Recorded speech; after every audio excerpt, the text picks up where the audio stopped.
RBI assistant Bharatvarsh का एक बहुत बड़ा एग्जामिनेशन माना जाता है अगर हम क्लरिकल कैडर की बात करें, ठीक है ना।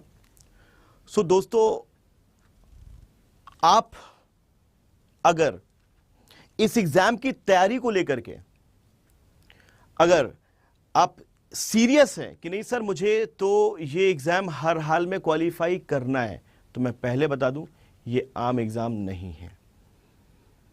ये आम एग्जाम नहीं है सर, ये क्या बहुत डिफिकल्ट एग्जाम है? नहीं। आखिरकार इस एग्जाम को हमें किस तरीके से तैयार करना है। मैं हमेशा बोलता हूं कि जो आपके एग्जामिनेशंस होते हैं, हर एक एग्जामिनेशन की एक स्ट्रैटेजी अलग होती है। उसी प्रकार से आरबीआई असिस्टेंट के एग्जाम की स्ट्रैटेजी भी क्या होती है? डिफरेंट होती है। और बहुत सारे लोग इस स्ट्रैटेजी को क्या करते हैं? मिक्स कर देते हैं कि जैसे हमने पिछले एग्जाम की तैयारी करी थी वैसे हम इस एग्जाम की भी तैयारी करेंगे, ठीक है ना। नहीं, वहीं आप मात खा जाते हैं। अगर आप ऐसा कर रहे हैं, अगर इस तरह का काम कर रहे हैं, तो माफ कीजिएगा, सिलेक्शन इस बार नहीं हो पाएगा। बहुत क्लियर, बोलने में अच्छा नहीं लगा लेकिन ये रियलिटी है, ठीक है ना। आखिर क्या है वो ऐसे काम जो आप लोग कर रहे हैं जिससे सिलेक्शन नहीं होगा? तो आइए मैं बताता हूं, क्योंकि इंसान कभी भी अपनी गलतियों को सुधार सकता है और सही कदम अगर चले तो उसको मंजिल जरूर मिलेगी। चलिए बढ़ते हैं ये तरफ। तो आरबीआई असिस्टेंट में सबसे पहली बात, यहां पर वो सारे के सारे लोग जो अभी स्टार्ट किए हैं, हाल ही में तैयारी स्टार्ट किए हैं, ठीक है ना। तो सबसे पहले मैं बात कर लेता हूं उन लोगों की जो हाल ही में तैयारी अभी शुरू की है, रिसेंटली उन्होंने स्टार्ट किया है यहां पर तैयार करना, प्रिपरेशन करना, ठीक है। होता क्या है सर कि जैसे जैसे दिन करीब आते हैं, जैसे मैं एक छोटा सा एग्जांपल ले लेता हूं, ठीक है। तो 38 डेज लेफ्ट, मैं कह सकता हूं यहां पर क्या 38 डेज लेफ्ट। क्या गलती कर रहे हैं मैं वो आपको बता रहा हूं, पॉइंटर्स आप बिल्कुल देखिएगा क्या मैच कर रहे हैं क्या आप लोगों से। 30 डेज लेफ्ट, पहला पॉइंट। स्टूडेंट के मन में एक बात ये कि उसको ये दिख रहा होता है कि यार अब तो केवल 30 दिन ही बचे हुए हैं, तो जिसने तैयारी अभी हाल ही में करना शुरू करी है, तो वो क्या करते हैं कि वो लोग टॉपिक वाइज अभी जिन्होंने पढ़ना शुरू किया है, तो क्या करते हैं उनका टॉपिक वाइज 2 से 3 टॉपिक हो जाते हैं। अगर 2 से 3 टॉपिक रीजनिंग में, 2 से 3 टॉपिक आपके मैथ में, 2 से 3 टॉपिक आपके यहां पर इंग्लिश में, तो वो लोग पता क्या करना शुरू कर देते हैं, वो लोग कंप्लीट मॉक देना शुरू कर देते हैं। पता क्यों? क्योंकि उनको लगता है कि यार 30 डेज लेफ्ट। सबसे बड़ी मिस्टेक, प्लीज ये अगर कर रहे हैं तो माफ कीजिए, ऐसे नहीं करिए। क्यों? क्योंकि ऐसे करने से होगा क्या, मैं आपको बता देता हूं कि आप मानसिक रूप से परेशान होना शुरू हो जाएंगे। क्योंकि जब आप एक कंप्लीट मॉक को करने जा रहे हो, हां आप इसलिए करने जा रहे हो क्योंकि ऊपर आपको दिख रहा है 30 दिन लेफ्ट, लेकिन मैं आपको बता दूं कि आप कर सकते हो, क्योंकि आपका आरबीआई असिस्टेंट का पेपर आसान नहीं, बहुत आसान पूछा जाता है। पहली बात तो ये है, ठीक है ना। आप लोग क्या करते हो, जैसे 2-3 टॉपिक हुआ, 2-3-4 टॉपिक हुआ, तुरंत आपने वो उसको करने के बाद तुरंत आपने कंप्लीट मॉक करना शुरू कर दिया बच्चों, क्योंकि आपको ये दिख रहा है। लेकिन इसमें होता क्या है कि आपका जो मॉक होता है, ठीक है ना, मेरी बात को समझना, ये पहली मिस्टेक है जो आप लोग करते नहीं करना है, ठीक है। आपका जो मार्क्स होता है उस मॉक में, ठीक है ना, वो क्या होता है, not up to the mark. Guys, आपका स्कोर अच्छा नहीं होता है और आप उस स्कोर से क्या हो रहे होते हैं बच्चों, याद रखिएगा, डिमोटिवेट हो रहे होते हैं। Is that clear? लेकिन मॉक लगाना नहीं छोड़ रहे हैं। आपको यह बात पता है कि आपके चैप्टर कंप्लीट नहीं है, फिर भी अगर आप मॉक लगाए जा रहे हो मेरे भाई, ठीक है ना, तो याद रखिएगा कि आप डिमोटिवेट जो होते चले जा रहे हो ना, एक दिन ये फट जाओगे आप, ठीक है ना, एक दिन फट जाओगे आप। अरे यार कुछ नहीं हो रहा, खत्म, खेल खत्म, टाटा बाय बाय ना। नहीं, रेदर देन पहले जो मिस्टेक आप कर रहे हैं उसके लिए क्या सॉल्यूशन है मैं बताता हूं। देखिए उसके लिए सॉल्यूशन, मैं सॉल्यूशन की बात भी करते जाऊंगा, केवल प्रॉब्लम नहीं है ना। सॉल्यूशन क्या है इसका? सॉल्यूशन ये है बच्चों कि आपने जो 3-4 टॉपिक खत्म किए, सबसे पहले आपके मन में ये बात होनी चाहिए कि मैं जल्द से जल्द अपने सारे टॉपिक खत्म करूं, पहला पॉइंट, ठीक है ना। तो फर्स्ट ऑफ ऑल यहां पर मैं लिख देता हूं complete your syllabus first, complete your syllabus first, ठीक है ना। आपको करते क्या जाना है? आप मॉक में क्या चेक कर रहे होते हो? अपनी स्पीड चेक कर रहे होते हो ना, मुझे बताना। हाँ सर कर रहे होते हैं। तो एक काम करते हैं, कंप्लीट योर सिलेबस फर्स्ट। आप जैसे मान लीजिए आपने आज कोई टॉपिक XYZ कोई भी ए टॉपिक खत्म किया, तो आप क्या करिए, इस ए टॉपिक के कंसेप्ट को, आपने क्या पढ़ा यहां पर, इसके कंसेप्ट को पढ़ लिया है, ठीक है ना। आप इसके कंसेप्ट को सीखने के बाद अब आप क्या करिए, यहां पर प्रैक्टिस कर लीजिए। क्या कर लीजिए? यहां पर प्रैक्टिस कर लीजिए उन क्वेश्चंस की। कितनी प्रैक्टिस करनी है यहां पर? ये जितना मैक्सिमम कर सके। जितने देर बाद तुमको लगने लग जाए कि नहीं अब क्वेश्चन मुझसे बनने लग गए, अननेसेसरी तुमको 500-600 क्वेश्चन भी नहीं लगाने। जब तुमको लगने लग जाए कि हां अब मुझको आने लग गया है, ठीक है ना, तुम क्या करो, वहां पे उसी ए टॉपिक का अगला जो चरण है वो ये है कि तुम टेस्ट दे लो। क्या दे लो? टेस्ट दे लो।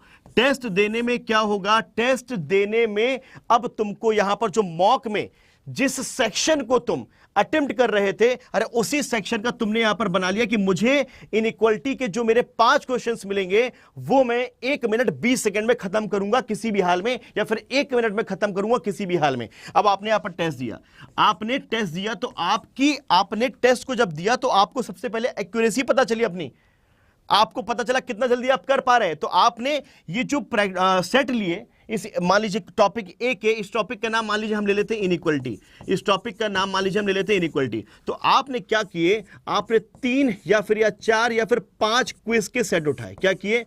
5 क्विज के सेट उठाए जिसमें 15-15 क्वेश्चंस थे।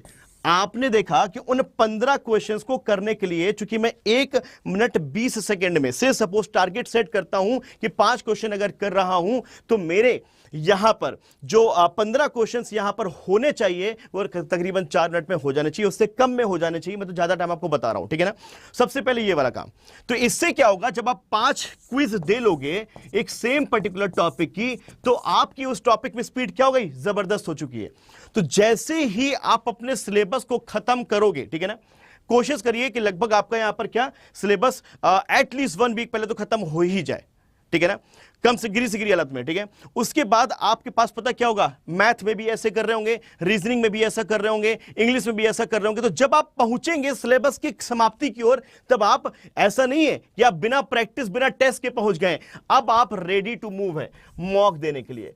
अब आपके पास अगर मान लीजिए 1 वीक भी बचा हुआ है, ठीक है ना, तो भी उस 1 वीक में अगर आप दिन में 3 टेस्ट भी अगर दे रहे हैं, तो यार आप वहां पर 21 टेस्ट दे लेंगे। और 21 जो टेस्ट दिल से और बेहतर तरीके से दे लेते हैं ना, उसका बढ़िया होता है एग्जाम, इसमें कोई शक नहीं। क्यों? क्योंकि स्पीड तुम्हारी आएगी। क्यों? क्योंकि तुम टॉपिक वाइज में स्पीड के लिए काम कर रहे थे ना, टॉपिक वाइज में स्पीड के लिए काम कर रहे थे ना। कभी आपने 2-3 टॉपिक को मिक्स कर दिया जो पढ़ चुके हैं, तो आपने अपनी इन क्विज़ेस के दौरान आपने वहां पर एक्यूरेसी और किसके लिए काम कर लिया? स्पीड के लिए काम कर लिया। अब मॉक देख करके हम वहां पर केवल ये देखेंगे कि सब में हम ओवरऑल कर पा रहे कि नहीं कर पा रहे, ठीक है। Is that clear? तो कहने का मतलब जो ये गलती कर रहे हो ना कि 2-3-4 टॉपिक कर लिया और आप फुल मॉक देना शुरू कर दिए, नहीं भाई, डिमोटिवेट हो जाएंगे, ठीक है, डिमोटिवेट हो जाएंगे। कोई दिक्कत? चलो पहली गलती आप लोग ये कर रहे हैं, मत करिए जो फ्रेशर्स हैं। आइए दूसरी गलती पे बात करते हैं। ऐसा भी एक क्या बोलते हैं यहां पर, क्या वर्ग होगा जो ये कहता है कि I have completed my syllabus. जो ये कहता होगा I have completed my syllabus, ऐसा भी एक महकमा होगा जो कहता होगा I have completed my syllabus, मैं अपना सिलेबस कंप्लीट कर चुका हूं, कंप्लीट कर चुकी हूं, राइट। लेकिन जब सर जी मैं मॉक दे रहा हूं, या फिर दे रही हूं, तो वहां पर मेरा स्कोर मुझे बहुत निराश कर रहा है, मैं डिसअपॉइंट हो रही हूं, ठीक है ना, मैं डिसअपॉइंट हो रहा हूं या फिर डिसअपॉइंट हो रही हूं, राइट। अब सर बताइए मैं क्या करूं, सिलेबस तो कंप्लीट है सर, रीजनिंग मेरा फेवरेट सब्जेक्ट है, ओके। मैं कहा अच्छा बहुत बढ़िया, जबरदस्त, ठीक है ना। तो मैंने कहा मैथ कैसा है, तो बोले मैथ नहीं है सब्जेक्ट फेवरेट। क्यों नहीं है? क्योंकि जब तक चीजें बैलेंस नहीं होंगी, तब तक आप निकाल नहीं पाओगे। Is that clear? तो आ जाओ यहां पर वो लोग जो कहते हैं कि मेरा सिलेबस पूरा हो गया और मॉक में मॉक दिए जा रहे हैं मेरे भाई, और मॉक में डिसअपॉइंट हो रहे हैं आप। मैं कहता हूं कि जब आप किसी रास्ते में जा रहे हैं, आपको परिणाम सकारात्मक नहीं मिल रहा है, मैं कह दूंगा जाओ उस रोड में बैठ जाओ और थोड़ा सोचो कि मैंने गलती अभी तक आने में क्या करी है। तो गाइस, वो गलती तुमको सबसे पहले पता चलेगी सॉल्यूशन रिपोर्ट में। जो सॉल्यूशन रिपोर्ट होता है, रिपोर्ट कार्ड होता है, उस आपने जो मॉक का आपने दिया है, वो आपको आपकी गलतियां बता रहा होगा। लेकिन मैं आपको लिटरली बता दूं कि आप उस सॉल्यूशन रिपोर्ट पे जाना नहीं चाहते हैं। आप क्या गलती कर रहे हैं? आप सोचते ठीक है अगले में सही हो जाएगा, अगले में सही हो जाएगा, अगले में फिर वही आ गया, अगले में फिर वही क्वेश्चन आ गया, अरे ठीक है अगले में सही हो जाएगा। नहीं, आप सॉल्यूशन रिपोर्ट की तरफ जाकर के सबसे पहले मैं कहता हूं, क्योंकि उसको भी क्या दिख रहा होता है, उसको भी दिख रहा है यहां पर 30 डेज लेफ्ट, उसको दिख रहा है 30 डेज लेफ्ट। उसने कह रहे नहीं, मैं फिर से अगर जाऊंगा रिवीजन करने लगूंगा, फिर से मैं मैथ पढ़ना शुरू करूंगा, अरे मैं तो खुद ही डिसअपॉइंट हो जाऊंगा, अरे मैं अभी तक यहां पर सिलेबस ही कंप्लीट कर रहा हूं। नहीं, उसे सिलेबस कंप्लीट करना नहीं बोलते हैं, क्योंकि आपने गलती करी है। जो आपने ये कहा है कि I have completed my syllabus, syllabus को कंप्लीट करना, सिलेबस को कंप्लीट करना एक अलग बात होती है, और सिलेबस को तबीयत से कंप्लीट करना वो अलग बात होती है, जो कि आपने नहीं किया। क्लियर है? जो कि आपने नहीं किया। गाइस, सॉल्यूशन रिपोर्ट में जाओ और आप पिछले 5 मॉक को उठा के देखो कि तुम आखिरकार किस तरह के प्रश्नों में गलती कर रहे हो और आखिर कौन से प्रश्न तुम छोड़ रहे हो। भाई, जिस दिन आप अपने आप को यह फील करवाओगे ना कि तुम एक सच्चे व्यक्ति हो, तुम अगर गलती कर रहे हो तो तुम पहचानो, अपनी गलती को मत छुपाओ मेरे भाई, ठीक है ना? तो आप एक कोरा, मैं हमेशा जब कुछ मुझे कोई कॉल करता है, मैसेज करता है, मैं उसको हमेशा बोलता हूं एक कोरा कागज लो, कुछ लोग होंगे यहां पे, उस कोरे कागज में लिखो कि मैं रीजनिंग में यहां वीक हूं, मैं मैथ में यहां वीक हूं, मैं इंग्लिश में यहां वीक हूं, मेरा परसेंटेज का टॉपिक अच्छा नहीं है, मेरा यहां पर पाइप एंड सिस्टम बढ़िया नहीं है, रीजनिंग में मैं सिलॉग में वीक हूं, रीजनिंग में मैं पजल में वीक हूं। लिखिए। और मैं कहता हूं जो बचे 30 दिन है ना मेरे भाई, बचे 30 दिन है ना, उस 30 दिन में तुम केवल खुद को 15 दिन दो, बस 15 डेज तुम दो खुद को। केवल कितना बेटा? 6 घंटा। 2 घंटा रीजनिंग, 2 घंटा मैथ, 2 घंटा यहां पर इंग्लिश। केवल ये कर लो, केवल ये कर लो। इसमें केवल और केवल तुम्हारा क्या होगा? रिवीजन होगा। रिवीजन होगा उन टॉपिक्स का जिसमें तुम वीक फील कर रहे हो। ट्रस्ट मी, 15 दिन के अंदर जब पर टॉपिक, जब आप यहां पर 50 से 60 क्वेश्चन लगा रहे होगे ना, और आप ये महसूस कर रहे हो कि हाँ मैं इनको छोड़कर आ गया था और अब मैं इसको कवर करूंगा, सो गाइस यहां पर लिटरली आप कवर कर ले जाओगे। और फिर जो 15 दिन है उसमें आप मौका लगाइए, कोई दिक्कत नहीं है, लेकिन आप प्लीज 6 घंटे अपने उन टॉपिक्स के लिए दीजिए जिसमें आप यहां पर रिपोर्ट कार्ड आपको वीक दिखा रहा है। ऐसा कोई नहीं करता साहब, ऐसा कोई नहीं करता, ट्रस्ट मी, क्योंकि वो अपने आप को नीचे नहीं गिरा सकता, क्योंकि उसको लगता है कि नीचे गिरना, इसे नीचे गिरना नहीं बोलते हैं, वापस आना नहीं बोलते हैं। अरे साहब, हम युद्ध के मैदान में अगर जा रहे हैं तो अगर हमारे पास अस्त्र शस्त्र पहने नहीं होंगे, धारदार नहीं होंगे, तो हम अच्छे से हमला नहीं कर पाएंगे। यह बात याद रखिएगा, ना डिफेंड कर पाएंगे। दूसरी कमी आपको पता चल गया ना, मेरा सिलेबस पूरा है। अरे नहीं भाई, कहने बस से सिलेबस पूरा नहीं है। क्या मार्क्स अच्छे आ रहे हैं? नहीं आ रहे ना? चलो ये हो गया। तीसरी कमी मेरे भाई, तीसरी कमी, ठीक है, तीसरी कमी लोग बताते हैं कि सर मैं जब क्या बोलते हैं कि क्लास में रहता हूं बहुत बढ़िया रहता हूं, लेकिन जब मैं एग्जाम में जाता हूं तो मैं फिर मतलब स्वेटिंग होने लगती है और मैं सर कॉन्फिडेंस लूज होने लगता है, मैं क्या करूं, है ना? ये तीसरी कमी है। एंजाइटी होने लगती है। क्या है एंजाइटी? क्या है? जिस दिन तुम अपने किए हुए पर ये बता पाओ, विश्वास जता पाओ कि नहीं मालिक, मैंने जो किया है ये जबरदस्त है और मैंने तैयारी बढ़िया की है। काहे की एंजाइटी? एंजाइटी उसको होती है जिसके अंदर कमी होती है। अब विटामिन की कमी की बात नहीं कर रहा हूं, सिलेबस को पूरा करना या मॉक को अच्छे से नहीं लगाया उसमें, तो एंजाइटी नामक चीज, घबराहट नामक चीज, ये कुछ नहीं होता है। ये वो होता है कि आपका सिलेबस पूरा नहीं है, या फिर ये होता है कि आपको कुछ नहीं आता है, कहीं आप ब्लैंक हो, या फिर मॉक में आपका परफॉर्मेंस अच्छा नहीं, तो तब आपको एंजाइटी भी होगा, सब कुछ होगा। ये एंजाइटी, घबराहट, थरथराहट, फकफकाहट कुछ भी हो, इसे पहले खत्म कर लीजिए, इसे पहले खत्म कर लीजिए। क्योंकि आप सबसे पहले बात याद रखिएगा कि अगर आप मॉक में 35 में से 35 मार्क्स आप सब में ला रहे हैं, 35 में से 35 आपका रीजनिंग में, 35 से 35 आपका मैथ में, 30 में 30 इंग्लिश में, कोई भी एंजाइटी आपके एग्जाम में नहीं होगी। लेकिन अगर आप एग्जाम से पहले मॉक में अगर रीजनिंग में 22 नंबर ला रहे हैं, इंग्लिश में आप 20 नंबर ला रहे हैं, मैथ में 20, तो एंजाइटी तो बनेगा बॉस, ठीक है ना। एंजाइटी कुछ नहीं होता, मन का भ्रम होता है। निकालो अपने आप को और अपने आप को ये फील कराओ कि तुम जो अभी 30 दिन बाकी हैं, इन 30 दिनों में मैं वो सारे काम निपटा लूं जिसकी वजह से मुझे एंजाइटी होती है। क्लियर है? ये काम मत करिए। चलो अब आ जाते हैं यहां पर किसकी तरफ, आ जाते हैं चौथे लोग जो है ना, ये चौथा वर्ग जो है जो गलती कर रहे होते हैं। चौथा जो वर्ग है जो गलती कर रहा होता है वो ये कर रहा होता है, ठीक है। क्या कर रहा होता है ये बताता हूं, ठीक है। वो लोग होते हैं जो लोग यहां पर मॉक दे रहे होते हैं, उनके मार्क्स अच्छे आ रहे होते हैं, ठीक है, लेकिन उतने मार्क्स नहीं आ रहे होते जितने उनको चाहिए होते हैं। वो कह रहे हैं कि सर मेरे मॉक में मैं 80 कर पा रहा हूं सर, 80 मार्क्स मेरे आ रहे हैं सर, मैं आगे कर ही नहीं पा रहा हूं, मैं क्या करूं, है ना। ये भी लोग होते हैं ना, लेकिन चाहिए यहां पर 90, है ना, चाहिए यहां पर 95, क्या करें। तो वो लोग जो लोग मॉक देते हैं, जिनका सिलेबस कंप्लीट है, ठीक है, वो मतलब कि एक एवरेज स्टूडेंट से ऊपर की तरफ है, हाँ अच्छे स्टूडेंट है, राइट। वो क्या करते हैं, जब कोई भी मॉक देते हैं, कोई भी जब मॉक देते हैं, उस मॉक की रिपोर्ट चेक नहीं करते हैं, ठीक है ना। कभी कभी ऐसा होता होगा ना, मॉक की रिपोर्ट नहीं चेक। अब बताना ये लोग इतने, इस कैटेगरी में कितने लोग हैं। मॉक की जो रिपोर्ट होती है, क्यों, क्योंकि दो तरह के लोग होते हैं।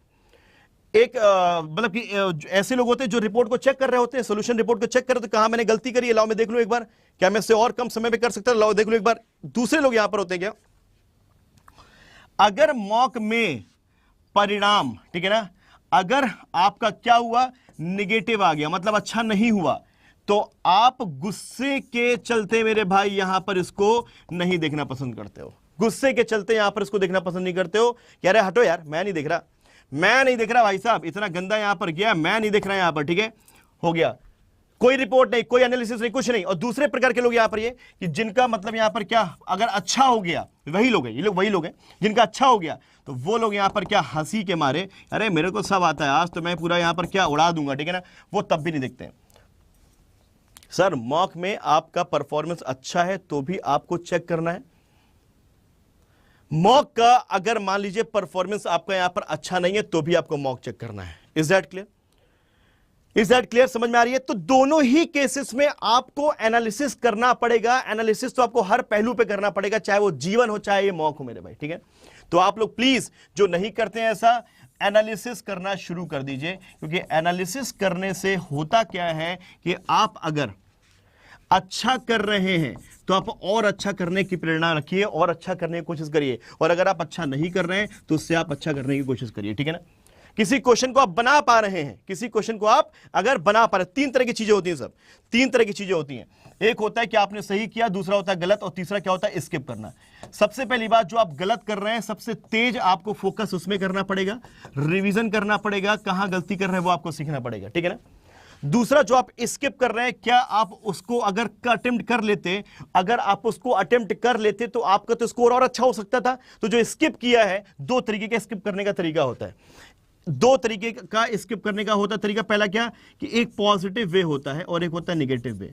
एक पॉजिटिव वे ये होता है कि पेपर में वो वाला क्वेश्चन बहुत लेंदी था, क्या था, बहुत लेंदी था, अगर मैं इसे अटेम्प्ट करूंगा तो आगे आने वाले जो चार क्वेश्चन है वो छूट जाएंगे ना, ठीक है ना, एक नंबर के चक्कर में। ये पॉजिटिव अप्रोच हो गई। एक नेगेटिव अप्रोच होती है कि मुझे नहीं आता, मुझे नहीं आता। तो अगर आप यहां पर इसमें हैं नेगेटिव अप्रोच की तरफ, तो भाई आपको काम करने की जरूरत है। अगर आप पॉजिटिव अप्रोच की तरफ है तो ठीक है, कोई दिक्कत नहीं है सर। मान लीजिए से सपोज आपका पेयर वाला क्वेश्चन आ गया, 10 लेटर का आ गया, तो कीजिएगा महाराज, नहीं कीजिएगा कोई मतलब नहीं है ना, क्योंकि उससे पहले उससे बढ़िया है कि हम यहां पर 4 क्वेश्चन कोई और कर देंगे। अगर आपने नेगेटिव अप्रोच से छोड़ा कि नहीं यार मुझे नहीं आता, तो रिवीजन कर लीजिए। अब आती बात ये वाली, इसको कोई चेक नहीं करता कि जो मैंने किया है, अब उसका टाइमिंग देखिए कि क्या मैं और भी कम समय में कर सकता था, कर सकती थी। तो गाइस यहां पर एग्जैक्टली इस पे भी आप फोकस करिए, इसमें भी आप ट्रिक का कहीं इस्तेमाल कोशिश करिए, कोई बढ़िया ट्रिक मिल जाए, कोई प्रो ट्रिक मिल जाए, इसमें काम कर लीजिए। अगर आप ये सारे काम करते हैं जो मैंने आपको बताया है, तो भाई मैं लिटरली बता दूं कि अगले साल फिर से हम मिलेंगे। लेकिन मैं ऐसा नहीं चाहता यार, मैं चाहता हूं कि आपका सिलेक्शन हो, ठीक है, सिलेक्शन हो, ठीक है। अब लास्ट समय पर आप लोग यहां पर ये मत करिए कि नहीं यार चुनाव कर रहे हैं, ढूंढ रहे हैं, कहीं लाओ मैं टॉपिक वाइज मैं किसी वाईटी में देख लेता हूं, कहीं कुछ पढ़ा मिल जाए। नहीं, वाईटी में तुमको सब कुछ मिल ही नहीं सकता, सब कुछ मिल ही नहीं सकता। तो बेहतर है कि एक रिकमेंडेड बैच जो मैं आपको बताऊंगा उसको आप ज्वाइन कर लीजिए, ताकि आप सिस्टमैटिक वे से पढ़ाई कर सके, ताकि आप सिस्टमैटिक वे में टाइम से जुड़ सकें और जो बताया जाए असाइनमेंट वो भी आप कर सके। क्लियर है बात की नहीं यहां पे? और आप topic wise quiz bankersAdda.com website के थ्रू चले जाएंगे, वहां पर क्विजेस मिल जाएंगे। ऐप पे क्विजेस पढ़िए टॉपिक वाइज, जो जो टॉपिक होता जाए वो करते जाओ। अपना काम तुम्हें खुद करना पड़ेगा, बस आप अगला जो है ना वो गाइड कर सकता है, ठीक है। तो ये गलतियां आप आगे मत करिए। आप सभी को बता दूं कि दिन कम बचे हैं और ये वो बैच है जिसमें मैं बोल रहा हूं कि आप जुड़ सकते हो। ये आरबीआई असिस्टेंट का बैच जहां पर प्राइस ड्रॉप भी हुआ है। तो ये बैच आपका प्री प्लस मेंस तक का, जहां पर टीचर अपनी जान लगाकर आपको पढ़ा रहे हैं मेरे भाई, ठीक है। लिंक डिस्क्रिप्शन बॉक्स में अभी मैं आपको डलवा दूंगा या डला होगा, या फिर ऐप में जाओ, अड्डा 24/7 की ऐप में जाओ, वहां पर कोर्सेज में चले जाना, वहां पर आपको मिल जाएगा आरबीआई असिस्टेंट का। आंख बंद करके ये बैच ज्वाइन कर लेना। एक वहां पर कॉइन बॉक्स होगा, कॉइन बॉक्स में क्लिक कर देना और भी 1% डिस्काउंट मिल जाएगा।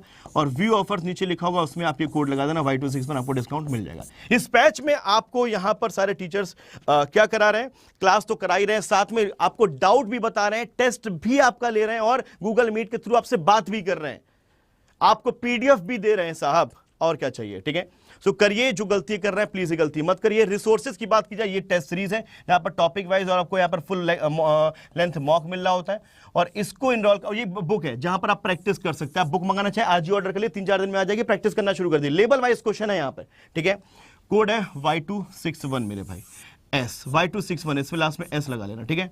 बुक और टेस्ट सीरीज में लास्ट में S लगा लो। और 100 दुखों की एक दवा, वो है बैंक महापैक, कि हम केवल आरबीआई असिस्टेंट के लिए क्यों ले, हम आगे आपके एग्जामिनेशन एसबीआई क्लर्क है, फिर आगे और कोई एग्जाम है, तो सबके लिए यहाँ पर क्या महापैक बेस्ट है। तो इसके साथ आप जा सकते हो, क्योंकि इसमें सारे क्लासेस, सारे टेस्ट सीरीज, सारे ई बुक, सारे वीडियो कोर्स, सारा आपको यहाँ पर डाउट रूम मिल जाता है, और आप स्पोकन मिल जाता है, रिकॉर्डेड क्लास मिल जाती है, सब कुछ, ठीक है ना, एक छत के नीचे। This is my referral code, आप यूज कर सकते हैं। थैंक यू सो मच, इतना ही बताना था। बाकी मेरी यूट्यूब की जो क्लास होती है सुबह 9 बजे होती है, और जो पेड क्लास होती है एप्लीकेशन में आरबीआई असिस्टेंट की, वो 5 बजे होती है, ठीक है। थैंक यू सो मच, शुक्रिया। और कोई डाउट किसी का कुछ भी है अगर, तो मुझे कमेंट करना, क्योंकि यहां तो मैं डाउट नहीं ले पाता हूं। कमेंट सेक्शन में लिखिएगा, मैं एक बार आपका जवाब वहां पर दूंगा। Is that clear? Bye bye, take care, see you all guys, love you all. Channel पे अगर नए, चैनल को सब्सक्राइब जरूर करिएगा।